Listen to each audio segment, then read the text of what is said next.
Luz no caminho, paz no coração de todos os amigos do Diálogo Espírita. Na questão número 4 do Livro dos Espíritos, Allan Kardec interpela aos espíritos superiores onde se pode encontrar a prova da existência de Deus. E eles respondem: num axioma que aplicais às vossas ciências, não há efeito sem causa. Procurar a causa de tudo o que não é obra do homem, e vossa razão vos responderá. Então Allan Kardec, um pouquinho mais embaixo, ele comenta: para crer em Deus, basta lançar os olhos sobre as obras da criação. O universo existe, ele tem, pois, uma causa. Duvidar da existência de Deus seria negar que todo efeito tem uma causa e adiantar que o nada pode fazer alguma coisa. Bem, com essa introdução, nós queremos dizer aqui que o nosso programa de hoje começa com o quadro Nós e o Mundo, que abordará o tema A Face de Deus na Natureza. Na sequência, em Reflexões de A a Z, falaremos sobre a faculdade da ubiquidade e sobre o universo. Ambos os temas, como você percebe, iniciados pela letra U. E por fim, uma pergunta muito pertinente. A mulher vítima de um estupro e que engravida, ela pode abortar? Como o Espiritismo vê essa situação? Então é isso aí, minha gente, especialmente para você, minha amiga, você, meu amigo. O Diálogo Espírita desta semana está começando.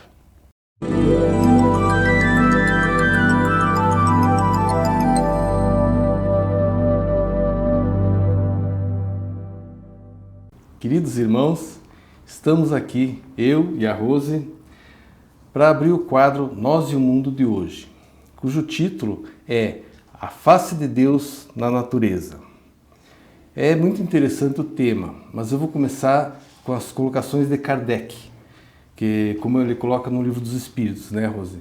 Ele faz uma reflexão muito interessante, onde ele diz que se observarmos uma pintura, uma obra de arte, muito bem feita, muito bem elaborada, vamos concluir que quem a produziu é um ser inteligente, um ser dotado de habilidades artísticas, um ser sensível, pela própria observação da arte, é muito natural. Ninguém vai imaginar que aquele quadro, muito bem pintado, muito bem expressivo, com toda a arte, foi produzido por um ser irracional, ou pior ainda, como alguns pensam, ao acaso, com a união das cores. Então, conclui-se que sim, foi um ser, o autor é um ser altamente capacitado. Essa é o mesmo raciocínio que Kardec utiliza para reconhecer Deus na natureza.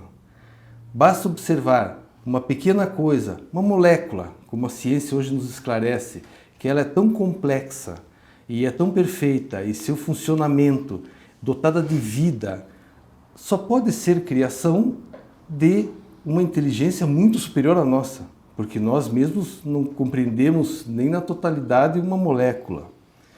E também pode ser observado naquilo que é infinitamente grande aos nossos olhos, como o próprio universo, o encadeamento do universo, todo o funcionamento, a harmonia que existe entre galáxias, dentro das galáxias, dos planetas, tudo que a ciência coloca para nós hoje é uma direção para observarmos e nos perguntar quem é o autor. Com certeza. Quando Kardec, pergunta aos espíritos se nós podemos de alguma forma conhecer Deus, eles nos dizem que nos falta ainda uma espécie de sentido, de capacidade de percepção, para que possamos perceber Deus diretamente, que provavelmente, dão a entender, adquiriremos com a evolução. Mas que podemos analisar a existência divina através da sua obra, porque pela obra se conhece o autor. Como foi muito bem colocado, você vê um quadro, com determinadas técnicas, você sabe que é um autor dessa ou daquela escola, ou que é desse ou daquele pintor. O que a ciência nos diz sobre a possibilidade de existir um ato superior, de uma inteligência maior, um planejador, um arquiteto divino, né, na criação do universo. Os cientistas se dividem. Não há provas absolutas científicas da existência de Deus, porque ele está fora da nossa capacidade de percepção ainda. Podemos analisá-lo pela sua obra. Mas o que a ciência já comprovou, que levou muitos cientistas, a princípio materialistas, a concluírem pela existência de um autor na criação do universo. Em primeiro lugar, a taxa de expansão. O universo se expande em velocidade crescente em todas as direções. Ora, alguma coisa que se expande em todas as direções teve um ponto de partida inicial. Se as distâncias aumentam, conforme os nossos instrumentos astronômicos demonstram, no início, esse ponto inicial era extremamente compacto. A ciência já chegou a deduzir, a mensurar a possibilidade de que o universo começou num ponto quase impossível de se detectar, menor que um átomo. E concluiu que a organização inicial necessária para que a expansão do universo se desse da forma como dá foi de extrema precisão, porque se tivesse uma diferença de 1/500 na organização inicial, essa expansão continuaria para sempre e não haveria aglomeração das galáxias. Ou ele teria colapsado sobre si mesmo já há muito tempo.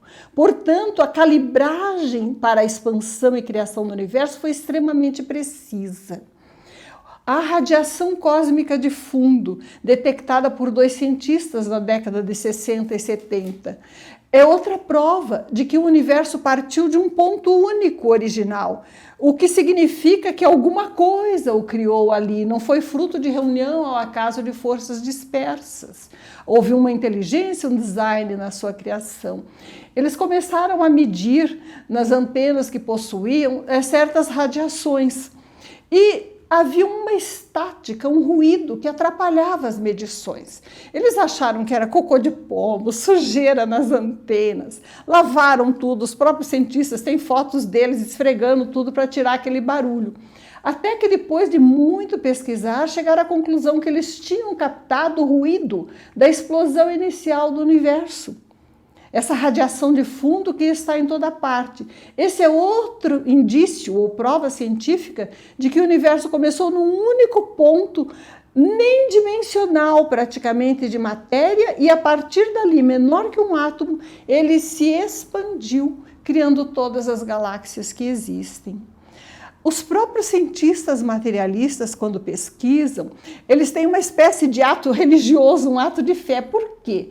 Mesmo não admitindo a existência de um arquiteto, de uma inteligência superior que criou o universo, eles pesquisam leis naturais, quer dizer, eles acreditam que existem leis inteligentes que regem todos os fenômenos. Ora, é possível pesquisar leis inteligentes que ainda desconhecem, sem presumir que alguém as pensou, alguém as criou? Então, os indícios científicos da presença divina estão cada vez mais concretos. Fora que, como dizem, né, o materialismo morreu por falta de matéria. Daí está mais que provado que a matéria em si não existe, ela é uma espécie de transformação, né, de energias básicas, da qual a matéria se transmuta ou pode se transformar, e de cordas possivelmente vibrando. Então, a presença divina está cada vez mais próxima pelas próprias pesquisas científicas. Muito bem, Rosi, e também pelas próprias observações que nós, não cientistas, podemos fazer, não é verdade? Eu vejo na Bíblia, quando diz que somos a imagem e semelhança de Deus. Ora, claro que não se fala de um corpo material, que Deus tenha nós tenhamos a imagem material de Deus. É claro que hoje em dia não é concebível isso, né? Não é. Hoje em dia se entende que somos a imagem e semelhança de Deus em inteligência, em emoções, só que, claro, como filhos muito imperfeitos ainda. Deus é a perfeição de toda essa essência que temos no nosso íntimo, no nosso espírito, o espírito que somos, a inteligência. Então, isso nos prova que a face de Deus está em nós também. E nós nos identificamos com todas as criações do nosso Pai. Tudo se encadeia, né? Tudo se harmoniza. É impressionante isso. Uma das coisas que me desperta admiração e atenção é uma espécie de brincadeira que os engenheiros siderais, se considerarmos, né, a possibilidade de multiuniversos, em que espíritos superiores ajudam Deus, né, cumprindo as suas ordens no processo de criação de outros universos, ou mesmo pela formação direta por Deus do nosso universo, é a questão dele ter deixado uma pista. É muito interessante. A criação tem uma régua. O engenheiro que projetou o nosso universo usou uma reguinha e repetiu padrões. Nós, observando a natureza, o que nós temos? A sequência de Fibonacci. Nós temos a proporção áurea. Todas as coisas harmoniosas do universo, aquilo que reflete a beleza para a nossa percepção, a distância entre os nossos olhos e a nossa maçã do rosto, o nosso queixo, a proporção das nossas mãos, a concha de um caramujo, a curva de uma onda, os espirais de uma galáxia, a distribuição das pétalas de uma flor, os pontinhos da semente do girassol, todos eles têm uma reguinha matemática que organizou a sua distribuição e que distribuiu a harmonia do universo na proporção de 1,61:80, mais ou menos, aproximadamente, para tudo o que existe. A distância entre diversos pontos na natureza corresponde a essa proporção áurea quando reflete a beleza. Então, a bondade divina que criou tudo nos deixou uma pequena pista, se não fosse suficiente olhar a grandeza da criação e ver ao autor, que deve tê-la imaginado, para que soubéssemos que a natureza é matemática e que foi usado uma régua, uma proporção, um cálculo matemático para a criação de tudo que existe, porque a harmonia e a beleza se expressam na proporção de 61:80, que é a proporção áurea que nós estudamos em matemática. O que nós temos então, né, Humberto? A presença divina mostrada no nosso universo, não é? Exato, está expressa no nosso universo e sustentada pelo Criador. Jornal Comunicação Espírita, nesta edição na matéria de capa, AD Paraná 27 anos e programa Diálogo Espírita número 500. No editorial, 2 momentos muito especiais. Em Palavra dos Espíritos e dos Espíritas, Conhecendo as Doenças, primeira parte.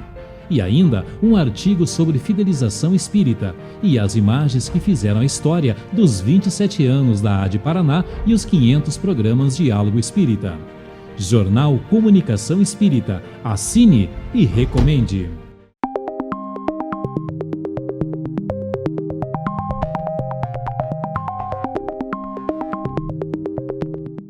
Caros amigos, Reflexões de A a Z, temos 2 temas para tratar hoje.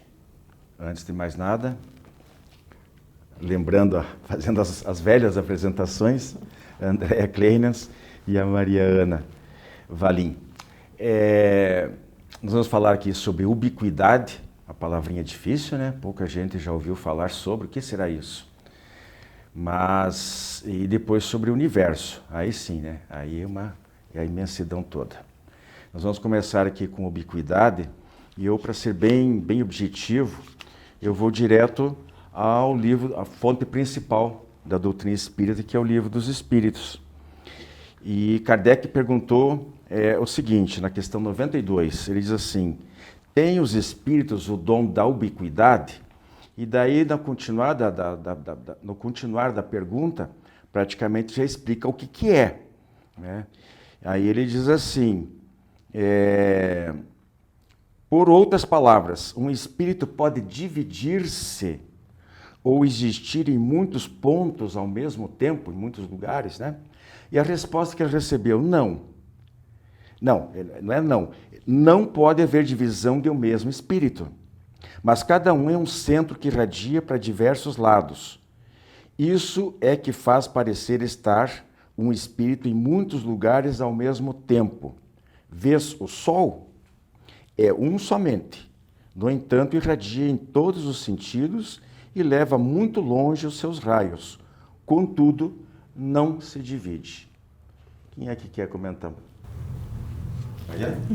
Isso é bem interessante essa questão, né? Porque quando nós falamos que o espírito não se divide, né? Mas como que ele está em vários lugares, né? Como que ele sabe?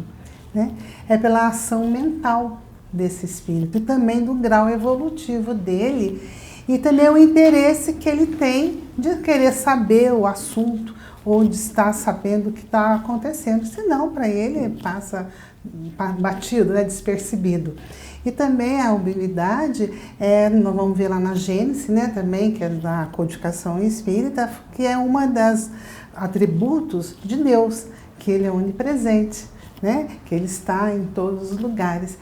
Diferentemente do espírito, que não vai estar em todos os lugares, mas ele pode estar em vários lugares também, desde que ele tenha essa ação mental, também ele queira saber desse assunto e tenha também toda essa questão da ação mental que ele vai estar empregando para que ele possa estar, então, absorvendo as informações que ele queira.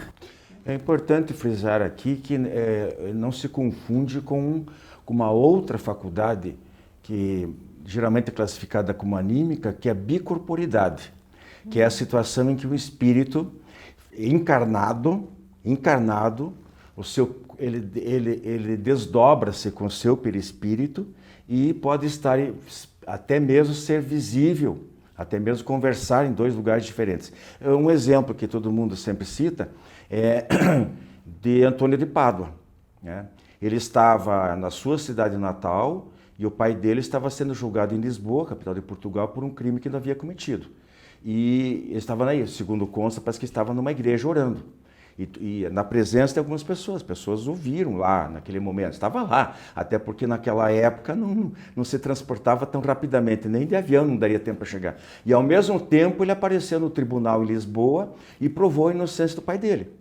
Então o que aconteceu aí? Ele deixou seu corpo físico material, realmente como o nosso, corpo denso, lá onde ele estava e se desdobrou perispiritualmente e revestiu o perispírito dele em Lisboa, densificou e tornou-se visível e, segundo consta, nos registros pôde até falar, né? Evidentemente se comunicar com as pessoas presentes. Isso é diferente da ubiquidade, que é uma faculdade somente, seria, né, do espírito, de poder se dividir. Não, o espírito não se divide. Mas aí nós estamos falando de espírito apenas desencarnado, com o perispírito sim, porque o espírito não abandona nunca, mas sem o corpo físico. Ok? Agora a Andréia fala um pouquinho, né?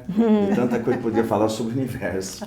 Ok, eu vou também fazer como o seu Wilson, vou trazer aqui do Livro dos Espíritos, que tem no capítulo 3º, um capítulo que fala sobre criação, e eles começam falando sobre a formação dos mundos, e diz assim: o universo abrange a infinidade dos mundos que vemos e aqueles que não vemos. Todos os seres animados e inanimados, todos os astros que se movem no espaço e os fluidos que o preenchem. E aí a questão 37, veja que esse pequeno trecho é antes da questão, né? E aí a questão 37 diz assim: o universo foi criado ou existe desde de toda a eternidade como Deus? E a resposta é bem clara e bem rápida. Diz: sem dúvida, o universo não pode ter sido feito por si só. E, se existiu desde sempre como Deus, não poderia ser obra de Deus. Aqui abre um monte de possibilidades para a gente entender, né? E a doutrina vai esclarecendo, porque não é só aqui no Livro dos Espíritos que nós temos também. Tem também no Evangelho segundo o Espiritismo, nas outras obras como a Gênese, né? Então a gente vai conhecendo um pouco mais. Mas em termos práticos, né? Eu acho importante a gente entender como é que a gente entende isso em termos práticos no dia a dia. O que nos favorece entender? Ora, assim como o espírito, que falamos há pouco, não pode estar em vários lugares ao mesmo tempo, porque ele não tem esse dom da ubiquidade, é importante nós entendermos que Deus é o Pai Todo-Poderoso, Criador do céu e da terra, não é verdade? E é Ele que tem essa capacidade de onipotência, onipresença, onisciência. E a gente pode, no dia a dia, lembrar disso, fazer uma oração, agradecer a Deus e entender que os mundos são tão diversos, são tão infinitos como o universo, e nós sabemos tão pouquinho no nosso conhecimento técnico, científico, né? Sabemos tão pouquinho. E eu lembro de um dessas histórias que a gente vê na internet, que vai fazendo uma comparação, né? Desde o grão de areia, que é visível a olho nu, e aí vai aumentando, aumentando, daí o ser humano vai subindo, aí chega no planeta, aí vai dimensionando até chegar nos vários mundos, nas várias galáxias, nos bilhões de sóis, e tudo isso é um universo. O que eu coloquei na introdução sobre o quadro Nós e o Mundo vale também para essa questão nossa aqui, né? Porque a face de Deus na natureza é o título do quadro Nós e o Mundo, e esse vale em relação ao axioma que Kardec coloca, aliás, os espíritos colocam para Kardec, de que não há efeito sem causa, o universo também, com todo esse esplendor, com toda essa magnificência que a gente vislumbra, né? Seja o olho nu olhando as estrelas à noite, por exemplo, ou seja, todos os espaços siderais só alcançáveis mediante equipamentos especialíssimos, inclusive naves não tripuladas, satélites, né, que circulam já, muitos deles hoje em dia, nos trazendo imagens de galáxias imensamente distantes e imensamente grandes também. Então isso não pode ter surgido do nada. Você quer falar mais um pouquinho? Sim, nós temos na Gênesis, né, no capítulo 1, no versículo 1, também que vai falar: no princípio, Deus criou os céus e a terra. Então não pode existir a terra, né, o universo não pode existir antes de Deus, né, porque Deus é o princípio de tudo, é princípio inteligente. E é bem interessante quando nós paramos sempre pensar no universo. É tão grandioso que no nosso dia a dia a gente não tem essa dimensão. E nós ficamos tão assim admirados quando alguém fala assim: porque nós temos aí seres da 5ª dimensão, da 4ª dimensão. Tudo isso é o universo, né? Então, claro que quando a gente adentra esse tipo de estudo, especialmente, como ela citou na obra A Gênese, né, e obras de outros espíritos comunicantes através de outros médiuns, né, depois Chico Xavier, por exemplo, mas até muito além do próprio espiritismo, nós estamos pisando no terreno da filosofia, né, que realmente abre muito mais perguntas do que respostas, né, porque a ciência ela tem a sua maneira de explicar o universo, ainda com muitas perguntas. Imagine nós que introduzimos o elemento, quando falamos nós, é a doutrina espírita, né? Que introduz o elemento espiritual nessa criação. Aliás, os espíritos falaram que existiam 2 elementos básicos, a matéria e o espírito, né? Então isso aí não se resolve assim com uma análise de 3 minutos como nós fizemos aqui, né? Tem muito mais para a gente estudar, com certeza. Ok? Ficamos por aqui.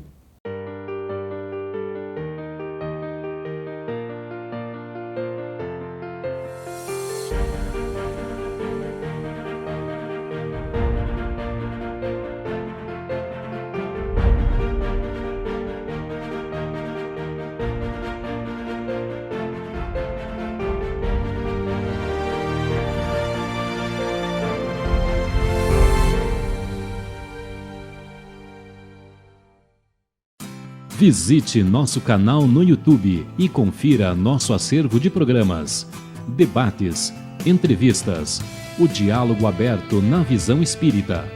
Programa Diálogo Espírita, ADEPR no YouTube.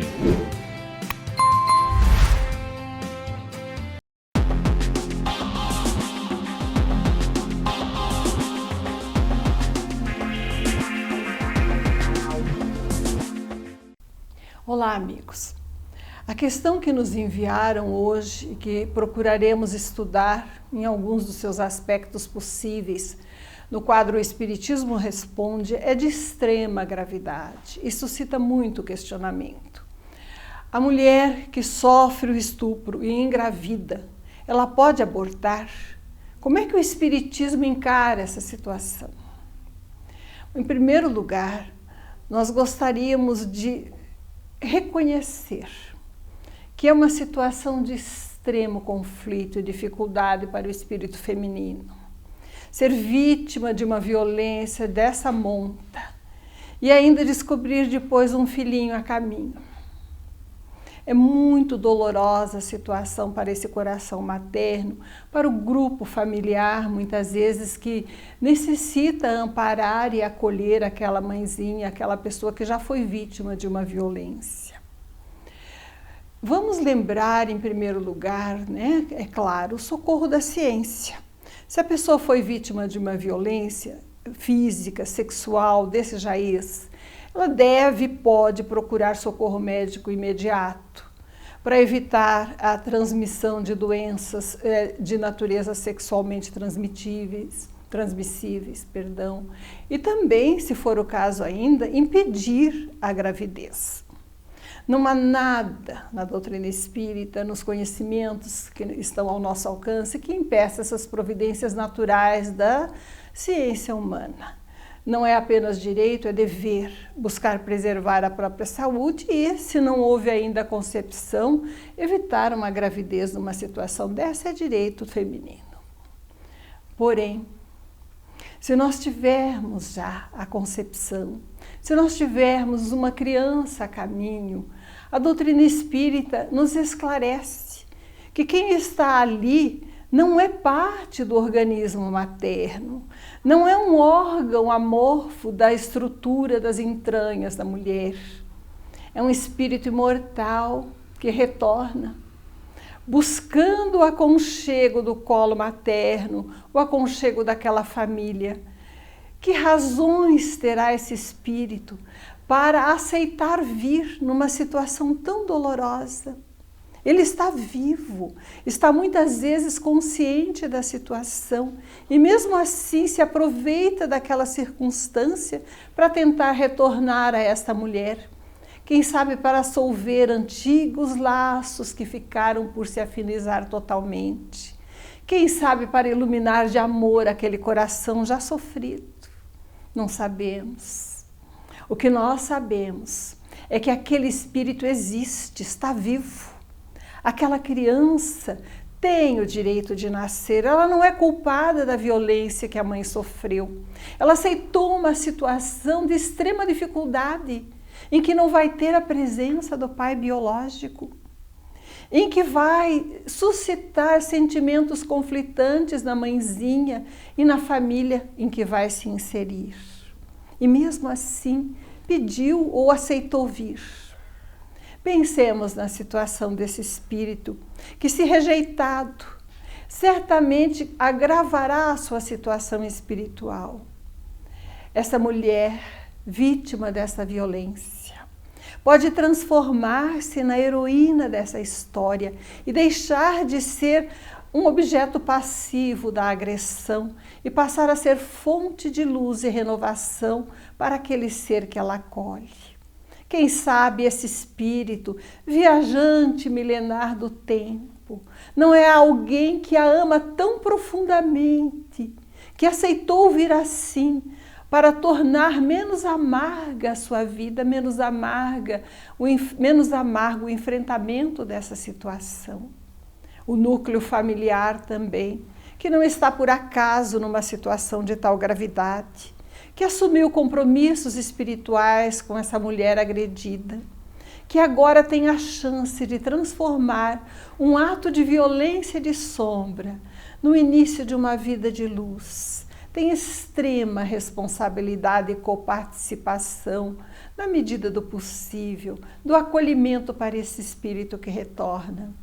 Ser assim, escolher ser heroína da história, protagonista de um começo de luz, é a oportunidade que a doutrina espírita vê na gravidez vítima da violência, mas que pode ser o início de uma vida de amorosidade, de acolhimento, de fraternidade para esta família. Muita paz.